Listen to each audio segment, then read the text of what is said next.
In the last part of your class and your text, as well as the other reading materials, we will explore some of the issues regarding policies and regulation of drug use.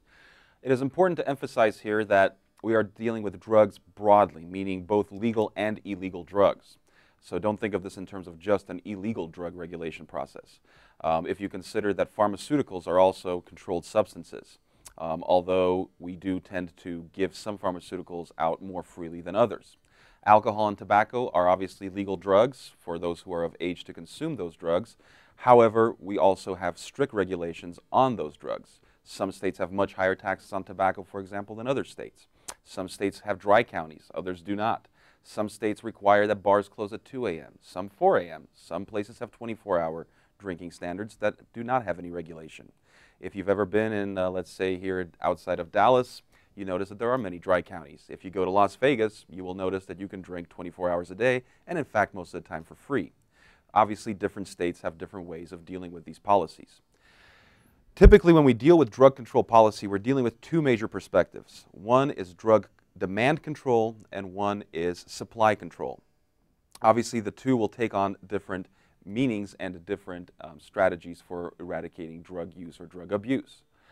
If you consider the demand control perspective, we are essentially trying to make a society that is willing to use less drugs or would like to use them less in general. Supply control, obviously, is the inverse of that. We are trying to eradicate the supply of drugs into the country. There are obviously mixed approaches to both. For example, in tobacco sales, we increase the cost of tobacco, therefore trying to limit the supply that will be available. However, we are also trying to limit the demand by assuming that people will not want to spend as much money on tobacco. The same policies work for other drugs. In terms of illegal drugs, we have tried many different approaches. Some of them counterintuitive, some of them very intuitive, some of them contradictory completely. Consider, for example, amphetamine, or methamphetamine more specifically. It is almost an impossible drug to get rid of. It's simply too profitable to make sure that you can eradicate all of the demand or all of the supply. In terms of demand, a lot of people really enjoy their methamphetamine, for better or for worse. So what we have done as a nation, for example, in terms of methamphetamine, is we have tried to control the precursor materials. Again, the example of having to show ID to buy Sudafed or ephedrine in general. For a long time, a lot of countries such as India were supplying clear ephedrine or pure ephedrine to any country who wanted to buy it, meaning you could go online, essentially purchase large amounts of ephedrine, and then cook that ephedrine up into methamphetamines. And methamphetamines primarily cooked up in Mexico and Southern California were the amphetamines that were spreading across the entire United States by the end of the 1990s. In the early 1990s, we took international efforts and put steps in place to prevent the flow of precursor materials, in this case ephedrine, into countries that are manufacturing methamphetamine. This effectively did not get rid of methamphetamine, but greatly reduced the potency of methamphetamine and greatly reduced the amount of harm caused by methamphetamine overdoses as well as other problems. So this is one approach, in this case, the reduction of precursor materials. Other methods that we have tried, for example, are like crop eradication. Going over and destroying opium poppies will prevent those opium poppies from being turned into heroin. Eradication of coca plants in South America has reduced the amount of plant material that can be changed into cocaine and therefore put on our market. To further complicate matters, we are currently in great efforts to eradicate opium poppies from places like Afghanistan, while similarly importing raw opium base from countries like Turkey to use in our pharmaceuticals. Both policies have the same goal, even though both contradict. Obviously, we're trying to control drug flow and the amount of revenue that can be made from those drugs, even though we are simultaneously supporting drug growth in places like Turkey, so we may have their precursor materials on our soil here.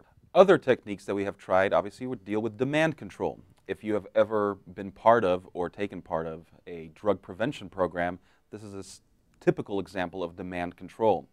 The assumption is that we can get a small window of time frame within a life course, let's say between the ages of 15 and 18, roughly the time period where most people begin to experiment with drugs, some of which will become lifelong drug users.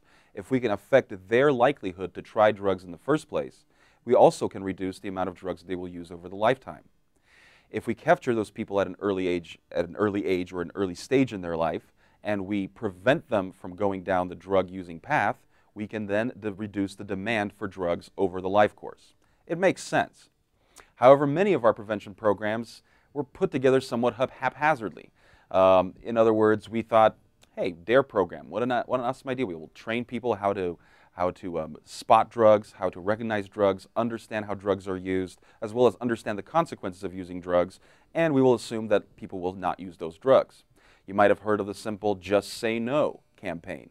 Again, excellent idea with mixed results, typically not very good results. Nonetheless, drug prevention programs can work. We at this point have a mass of data that we have collected from various sources and from various agencies and throughout various methodologies and sample sizes and so forth.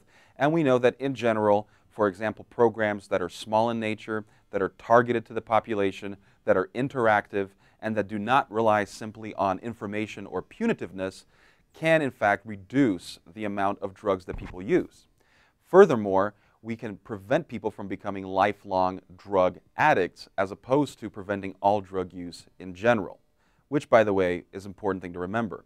What is the goal of a drug prevention program? Is it to have people who never use drugs, or is it simply to have people who never become problematic drug users? All of these approaches have their positive sides and their negative sides and have to be taken as a totality to understand the true extent of drug prevention measures. If you think of other drugs, for example, legal drugs, alcohol, most of us would recognize that probably as a society we would have less costs associated with health care, drunk driving incidences, and so forth if we could eliminate the use of alcohol. However, we have tried prohibition and we cannot realistically get rid of alcohol consumption in general. However, we have found ways to make a tremendous amount of money from alcohol sales. If you consider that various states, depending on which one you live in, tax alcohol at anywhere from 3 cents to about 48 cents per ounce of distilled liquor, and the cost of distilled liquor is actually quite cheap, you can quickly figure out how much of a revenue stream you can get from simply taxing alcohol at the state level, not to mention any local ordinances or federal taxes that are levied against the product. Similar things happen with tobacco. If you might have remembered, for those of you who maybe started smoking back in the 40s or 50s, tobacco was relatively cheap, although still not very cheap. In the recent years, we have started increasing the cost of tobacco. This has had an effect on reducing the amount of people who smoke. Not a huge effect, but nonetheless an effect. Overall, throughout the last 30 years, there has been a decrease in the amount of smoking as well as tobacco consumption in this country. However, there is a limit to how much you can tax tobacco. Once tobacco taxes started going so high, like, for example, New York, where a pack of cigarettes will run you about $10 to $11, depending on where you buy it, people started importing tobacco from other states. Now we have a black market in tobacco trade across the eastern seaboard. That is a problem that could have been anticipated if we had really stopped and think about it. We didn't. And now we have people shuttling tobacco from New Jersey into New York City, from Virginia into New Jersey, and so forth. Essentially, we have a micro-level illegal drug trade in tobacco within our very own nation, which legalizes tobacco and has a long history of using tobacco. All of these are unanticipated circumstances. It is your job as a student in this class to hopefully leave this entire course and this entire semester with a more critical perspective that will help you understand how these processes work, how these laws and regulations and policies work, and make you a more informed consumer as well as a practitioner in your field.